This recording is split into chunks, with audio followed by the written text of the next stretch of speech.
नमस्कार, मैं हूं राज और आप देख रहे हैं प्योर पॉलिटिक्स। बांग्लादेश में मोहम्मद यूनुस की स्थिति इतनी खराब हो गई है कि उनको अब उनके जान के लाले पड़ गए हैं। लोग उनकी जान के पीछे पड़ गए हैं। मौत का डर मोहम्मद यूनुस को साफ दिखाई पड़ रहा है। और कुछ दिनों पहले, अभी एक दो दिन पहले, उन्होंने अमेरिका से बात की। सर्जियो गोर, जो भारत में अमेरिका के राजदूत नियुक्त किए गए हैं और वो दक्षिण एशिया के दूसरे देशों को भी देखेंगे, मोहम्मद यूनुस का डर इतना बढ़ गया कि उन्होंने सर्जियो गोर से फोन पे बात की और कहा कि हम तो बड़ी मुश्किल में पड़ गए हैं, लोग हमारे पीछे पड़ गए हैं और अब हम क्या करें, क्योंकि आपके इशारे पर ही तो हम बांग्लादेश आए थे। आपको याद है ना, ये अमेरिका ने ही यूनुस को बांग्लादेश में थोपा था। अब यूनुस की जान खतरे में है, लोग उसके पीछे हाथ धो के पड़ गए हैं। तो यूनुस ने सर्जियो गोर से कहा कि भाई हम मुश्किल में हैं। अब देखिए, यूनुस की जान खतरे में इसलिए भी है क्योंकि वहां जिस हादी की हत्या हुई, जिसने ये ग्रेटर बांग्लादेश का मैप बनाया था, जिसमें भारत के 7 पूर्वोत्तर के राज्यों को उसने शामिल कर लिया था, उसकी जब हत्या हुई तो यूनुस ने पहले तो भारत के ऊपर ये थोपने की कोशिश की कि भारत ने हत्या करवाई है, लेकिन उसके भाई ने अब सीधे सीधे ये कहा है कि यह हत्या मोहम्मद यूनुस ने करवाई है, क्योंकि ये जो फरवरी में चुनाव होने वाले हैं उसको वो पोस्टपोन करवाना चाहता है। और धमकी दी कि अब तुम बच नहीं सकते, या तो इस हत्या का इंसाफ करो या फिर इस देश को छोड़ के भाग जाओ, वरना हम लोग तुम्हें छोड़ेंगे नहीं। और ये जो छात्र संगठन है एनसीपी, वो जिन्होंने सड़कों पे वो दंगा किया था, आगजनी की थी, जिसके बाद शेख हसीना को वहां से भागने के लिए मजबूर होना पड़ा, वो भी आर्मी ने मजबूर कर दिया। खैर, वो एनसीपी भी अब मोहम्मद यूनुस के खिलाफ हो गई है और ये सब मिलकर के जितने जिहादी तत्व हैं वहां पे, ये जमाते इस्लामी जो है, ये सब यूनुस को धमका रहे हैं।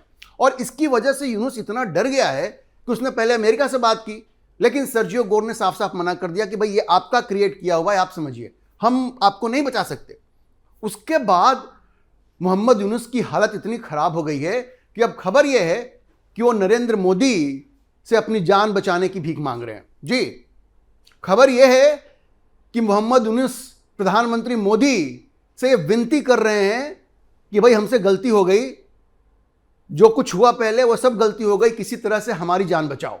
अब देखिए, खबर यह है कि मोहम्मद यूनुस के जो फाइनेंस एडवाइजर हैं सलेहुद्दीन अहमद, उन्होंने मीडिया को यह बताया है कि भाई भारत के साथ अब हम रिश्तों को सुधारना चाहते हैं। उनका यह कहना है कि ये जो अंतरिम सरकार है वो भारत के साथ अपने रिश्तों को बिगड़ने नहीं देना चाहती और बिटर नहीं होने देना चाहती, और इसलिए भारत की सरकार के साथ बातचीत हो रही है। उनका कहना है कि भारत की सरकार के साथ यह बातचीत हो रही है क्योंकि बांग्लादेश की जो अंतरिम सरकार है वो ये चाहती है कि दोनों देशों के बीच जो द्विपक्षीय संबंध हैं और जो इकोनॉमिक स्टेबिलिटी है बांग्लादेश की, वो सही रहे और द्विपक्षीय संबंध सुधरे। ये सलेहुद्दीन अहमद जो फाइनेंस एडवाइजर हैं, उन्होंने कहा है, उनका यह कहना है कि मोहम्मद यूनुस अब भारत के साथ रिश्तों को बिगाड़ना नहीं चाहते और वो नरेंद्र मोदी सरकार के टच में हैं, क्योंकि उनको, अगर उनकी बात का मतलब निकाला जाए, फाइनेंस एडवाइजर जो हैं, इसका मतलब है कि मोहम्मद यूनुस बिल्कुल अलग थलग पड़ गए हैं बांग्लादेश में।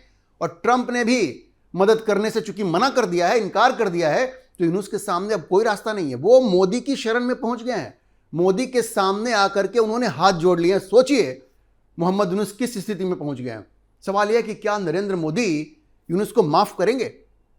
क्योंकि जिस तरह की हरकत यूनुस ने की है, भारत के साथ जो दुश्मनी उसने दिखाई है, आप याद कीजिए, वो चाइना गया था तो भारत के ये जो 7 पूर्वोत्तर के जो राज्य हैं उनके बारे में उसने क्या कहा था चीन को कि आप जाकर के अपना प्रभाव बढ़ाइए, क्योंकि वो तो बिल्कुल कटे हुए हैं भारत से और वहां आपका प्रभाव बढ़ेगा तो आपकी पकड़ वहां ज्यादा होगी। इस तरह की गद्दारी यूनुस ने की थी और अब वो नरेंद्र मोदी से मदद चाहता है, जैसा कि खुद उसका फाइनेंस एडवाइजर सलेहुद्दीन अहमद कह रहा है। अब देखिए, फाइनेंस एडवाइजर ने जो बात कही है वो बड़ा महत्वपूर्ण है, क्योंकि अभी दोनों देशों में जो कुछ हुआ है, जिस तरह से विरोध प्रदर्शन दोनों देशों में हुए हैं, खास करके वहां हादी की हत्या के बाद, जिस तरह से ये जो कट्टरपंथी वहां पे हैं, जो जिहादी हैं, रेडिकल इस्लामिस्ट हैं, उन्होंने भारत के खिलाफ प्रदर्शन किया और वहां पे जो माइनॉरिटीज हैं, खास करके जो हिंदू हैं, उनके साथ जो उन्होंने अत्याचार किया।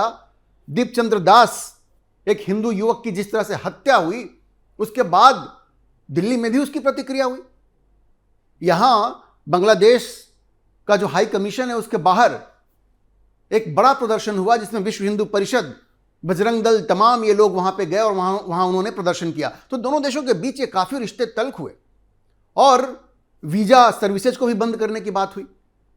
उसके बाद वहां के फाइनेंस एडवाइजर ने जो बात कही है कि हम अब भारत के साथ रिश्तों को और खराब नहीं करना चाहते और हम नरेंद्र मोदी सरकार से टच में हैं कि कैसे इन रिश्तों को ठीक किया जाए। यह एक बहुत बड़ा सरेंडर है बांग्लादेश की सरकार का। अभी तक तो वो धमकी दे रहे थे कि हम आपका ये चिकन नेक है वो काट देंगे, हम इन 7 राज्यों को भारत से अलग कर देंगे, इस तरह की धमकी वो दे रहे थे ना। और अब उन्होंने घुटने टेक दिया है। अब वो कह रहे हैं कि नहीं नहीं, हम रिश्तों को खराब नहीं करना चाहते, क्योंकि उनको समझ में आ गया है, क्योंकि एक तो जिहादी उनके पीछे पड़ गए हैं बांग्लादेश में, अमेरिका ने मदद से मना कर दिया है और पाकिस्तान की इतनी हैसियत तो है नहीं कि जाकर के उनकी कोई मदद कर सके, और चीन इस मामले में कुछ करना नहीं चाहता। तो ले दे के अब मोदी बचे हैं, प्रधानमंत्री मोदी। तो प्रधानमंत्री मोदी की शरण में मोहम्मद यूनुस आने की कोशिश कर रहे हैं, हाथ जोड़ के कह रहे हैं कि हमें माफ कर दो। अभी तक भारत सरकार ने इस पर कोई प्रतिक्रिया नहीं दी है और प्रधानमंत्री मोदी इतनी आसानी से तो उसको माफ नहीं करेंगे। लेकिन उसके फाइनेंस एडवाइजर ने जो बात कही है उससे बड़ा स्पष्ट है कि यूनुस की हेकड़ी तो निकल गई है। देखिए, ये फाइनेंस एडवाइजर ने कहा कि मोहम्मद यूनुस खुद, मार्क कीजिए इस बात को, वो कह रहा है कि मोहम्मद यूनुस खुद व्यक्तिगत रूप से भारत के साथ रिश्तों को सामान्य बनाने का प्रयास कर रहे हैं। जी, मोहम्मद यूनुस खुद रिश्तों को सामान्य बनाने का प्रयास कर रहे हैं, यह कहना है बांग्लादेश के फाइनेंस एडवाइजर का, जो मोहम्मद यूनुस का बहुत ही करीबी है। अच्छा, इस दिशा में उसने कहा कि भाई इसकी एक शुरुआत यह भी है कि हम आर्थिक संबंधों को और मजबूत करना चाहते हैं, और यह करना आसान है क्योंकि ये जो थोड़ी सी तल्खी चल रही है, तो अगर हम अपने आर्थिक रिश्तों को मजबूत बनाते हैं, ये जो पॉलिटिकल जो रेटरिक है या जो राजनीतिक मतभेद हैं, तो उसको एक तरफ रखते हुए हम आर्थिक रिश्तों को मजबूत करेंगे तो रिश्ते शायद और सुधरेंगे। मोहम्मद यूनुस ने भारत के ऊपर बहुत दबाव डाला कि शेख हसीना को हमारे हवाले कर दो, क्योंकि उनकी जो क्राइम ट्रिब्यूनल है उसने शेख हसीना को सजाए मौत दी। लेकिन भारत ने क्या कहा? भारत ने कहा कि ये शेख हसीना की अनुपस्थिति में तुमने सजाए मौत दे दिया। भाई, जिसको सजाए मौत दी जाती है उसकी बात सुनी जाती है कि नहीं सुनी जाती? तुमने उसकी बात भी नहीं सुनी और उसको सजाए मौत दे दिया, तो हम तो शेख हसीना को तुम्हारे हवाले करने वाले नहीं हैं, चाहे कुछ भी हो जाए। नरेंद्र मोदी ने बहुत साफ साफ मना कर दिया कि हम नहीं करने वाले हैं। विदेश मंत्रालय ने कहा कि पहले हम सारे स्टेक होल्डर से बात करेंगे, और बांग्लादेश में एक स्टेक होल्डर तो शेख हसीना भी है।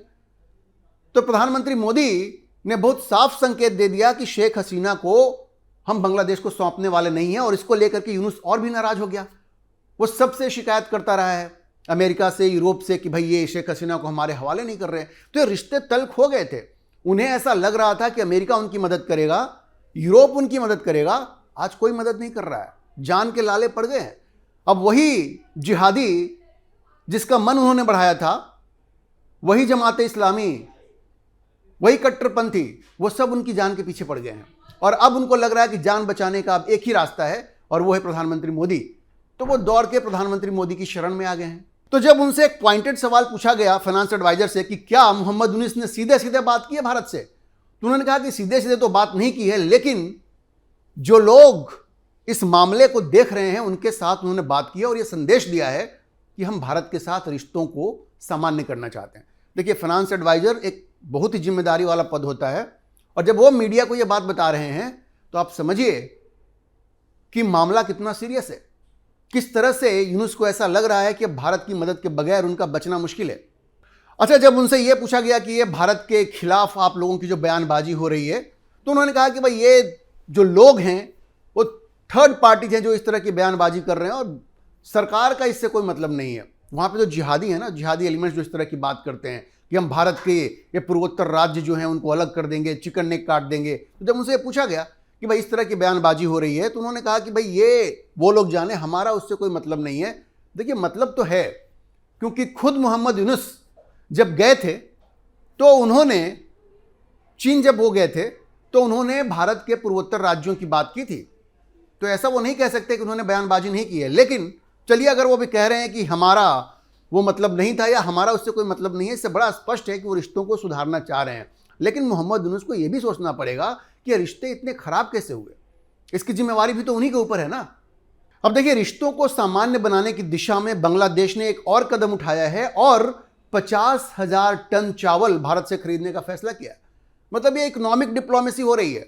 अब वो बिल्कुल बेकरार हैं कि भारत के साथ रिश्तों को कैसे ठीक किया जाए। तो कैसे किया जाए? 50,000 टन चावल वो भारत से खरीदेंगे रिश्तों को बढ़िया बनाने के लिए, रिश्तों को सामान्य करने के लिए। और ये एक तरह की इकोनॉमिक डिप्लोमेसी है। उनका ये कहना है कि भाई इकोनॉमिक रिश्ते अलग हैं, पॉलिटिकल रिश्ते अलग हैं, पॉलिटिकल लेवल पे थोड़ी सी तलखी है, लेकिन हम उसको पाटने की कोशिश कर रहे हैं। खुद मोहम्मद यूनुस भारत सरकार के साथ रिश्तों को सुधारना चाहते हैं, सामान्य बनाना चाहते हैं, और इसलिए हम ये चाहते हैं कि थोड़ी इकोनॉमिक डिप्लोमेसी भी हो, खास करके आर्थिक फ्रंट पे ऐसा ना लगे कि भारत के साथ कोई तलखी है। तो हम इन रिश्तों को और प्रगाढ़ करना चाह रहे हैं और 50,000 टन चावल हम खरीदने जा रहे हैं। और देखिए, जैसा मैंने कहा, भारत और बांग्लादेश के रिश्ते इस वक्त अपने सबसे नाजुक दौर से गुजर रहे हैं। मतलब 1971 के बाद, जब से बांग्लादेश बना है तब से, क्योंकि रिश्ते इतने कभी खराब नहीं रहे। ये मोहम्मद यूनुस, जिसके पास बांग्लादेश पे शासन करने का कोई अधिकार नहीं है, जिसको वहां पे थोपा गया है, उसने भारत के खिलाफ ऐसी साजिशें रची। चीन जाकर के उसने भारत के खिलाफ बयानबाजी की, शेख हसीना को सजाए मौत दिलवाया क्राइम ट्रिब्यूनल से, और भारत के ऊपर दबाव बनाता रहा। तो भारत के साथ जो दुश्मनी मोहम्मद यूनुस ने दिखाई है, और वहां पे जो लोग ये बात करते हैं ना कि चिकन नेक काटेंगे और 7 राज्यों को भारत से अलग कर देंगे, कहीं ना कहीं उनको यूनुस का समर्थन हासिल है। आप ये समझ लीजिए। तो जिस तरह की गद्दारी यूनुस ने भारत के साथ की है, उसको नजरअंदाज नहीं किया जा सकता। लेकिन आज यूनुस को खुद जान के लाले पड़े हुए हैं, उनके अपने लोग और वो लोग जो उनको सत्ता में लेकर के आए थे, वो सब उनकी जान के पीछे पड़े हुए हैं। और अब उनको नरेंद्र मोदी दिख रहे हैं। अब वो भारत से चावल खरीदेंगे 50,000 टन, नरेंद्र मोदी के सामने हाथ जोड़ने को तैयार हैं कि हमारी जान बचाओ, हमारी जान मुश्किल में है। तो अब समझिए कि किस तरह से मोहम्मद यूनुस घुटने टेकने के लिए मजबूर हुए हैं। अच्छा देखिए, फाइनेंस एडवाइजर ने कहा कि अभी भारत के साथ रिश्ते उतने खराब नहीं हुए हैं, बाहर से दिखने में खराब लग रहे हैं। देखिए किस तरह से सुगर कोटिंग हो रही है कि बाहर से देखने में रिश्ते खराब लग रहे हैं, उतने खराब नहीं हुए हैं। हाँ, कुछ बयानबाजी हो रही है, लेकिन अब उनको बंद नहीं किया जा सकता। उनका यह कहना है, चूंकि वो थर्ड पार्टीज हैं, उनका कहना है कि थर्ड पार्टी जो है वो रिश्ते खराब कर रहे हैं। बांग्लादेश की सरकार ये नहीं चाहती है कि रिश्ते खराब हो। उनका यह कहना है कि ये जो थर्ड पार्टी जो इस तरह की बयानबाजी कर रहे हैं, वो बांग्लादेश की सरकार को रिप्रेजेंट नहीं करते, और इसलिए उनको ज्यादा अहमियत देने की जरूरत नहीं है। आप समझ रहे हैं, पहले इन लोगों ने खुद चिंगारी लगाई, जब वो आग बन गई, भारत के खिलाफ बयानबाजी हो रही है, तो अब कह रहे हैं कि नहीं उन पे ध्यान देने की जरूरत नहीं। तो समझिए कितनी मुश्किल स्थिति में मोहम्मद यूनुस हैं। फिर वही सवाल आता है, क्या प्रधानमंत्री मोदी यूनुस को कभी माफ करेंगे? कभी नहीं करना चाहिए, क्योंकि ये बहुत ही जहरीला व्यक्ति है, और भारत के खिलाफ इसने जो जहर उगला है, उसको देखते हुए इसको माफ करने का सवाल ही नहीं है। वो दिन नजदीक आ रहा है जब बांग्लादेश के लोग, और वही जिहादी लोग जिनके दम पे ये उछला करता था, इसको धक्के मार के बांग्लादेश से बाहर भगाएंगे। और वो जो हादी है, जिसने ग्रेटर मैप बनाया था बांग्लादेश का, जिसमें 7 राज्यों को शामिल किया था, और जिसको अननोन गनमैन ने जाके ठोक दिया, जिसके बारे में अब हादी के भाई का ये कहना है कि वो यूनुस ने ही हत्या करवाया। अब वो हादी का भाई ये कह रहा है कि हम तुमको खदेड़ के बांग्लादेश से भगाएंगे, अगर अपनी जान बचाना चाहते हो तो बांग्लादेश छोड़ के भाग जाओ। और सारे जिहादी उसके साथ अब खड़े हो रहे हैं। और तब जाकर के इस मोहम्मद यूनुस को डर लग रहा है, और वो इतना डर गया है कि अब प्रधानमंत्री मोदी की मदद चाहता है। लेकिन प्रधानमंत्री मोदी को कभी भी भूल कर भी इस मोहम्मद यूनुस को माफ नहीं करना चाहिए, क्योंकि वो माफी के लायक है नहीं। जैसे आप देखते रहिए, अगले 2-4 दिन में स्थिति और स्पष्ट होगी, और मोहम्मद यूनुस क्या करता है ये साफ दिखेगा। भारत के साथ रिश्ते तो सुधारना चाह ही रहा है, पैर पकड़ने के लिए भी तैयार है, लेकिन चीजें बहुत स्पष्ट होंगी अगले कुछ दिनों में। अभी के लिए इतना ही। हम इस खबर पर नजर बनाए रखेंगे और आपको अपडेट करते रहेंगे। इस विषय पर आप क्या सोचते हैं, अपनी राय कमेंट बॉक्स में जरूर लिखें। और अगर आपको वीडियो पसंद आया तो आप इसे लाइक करें, शेयर करें, और हमारे चैनल को सब्सक्राइब जरूर करें।